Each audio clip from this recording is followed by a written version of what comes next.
our decisions infect others or influence others? Our decisions affect other people or it actually influences other people at the end of the day?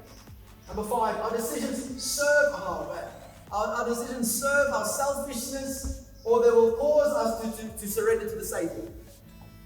So the decisions that we make, they're either going to serve our selfishness, our selfish ambitions and desires, or those decisions are going to cause us to surrender to the Savior. Amen.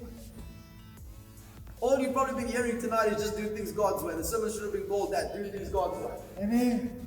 Alright, number 6, to throw away the ideas you've been given or cause us to implement ideas that you have been given. How many over here, by a show of hands, God gave you an idea the one time, you didn't do nothing with the idea, and a couple of months later you saw somebody do the very thing that you thought about doing? Just raise up your hands. There's an idea, there's something that came across your mind, and you're like, oh, that's actually a cool idea. And then a couple of months later or a year later or so, you saw that very idea manifest already. That's happened to me. So God gives us these ideas. And that's why it's important to have a piece of paper with you and to have a pen with you. Because in a setting like this, God can drop you a solution that can shake the whole earth. And you sitting there, they don't have no worship band. There's no one performing. You're not supposed to perform. It's Jesus. He's enough. Amen. Yes. Alright?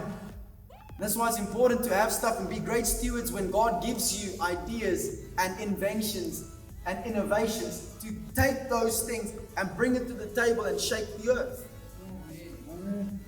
Because I was dealing with this week. Sometimes we think that God is only using you if you are raising people up out of a wheelchair.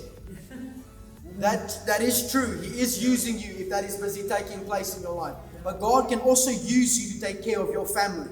God can also use you to be able to provide jobs for other people. Amen. God can also use you to take care of your grandma. God can also use you in those ways. Yes. Amen. Not just in you raising people up from a wheelchair. That is amazing and it's phenomenal. But He can also use you in other different ways too.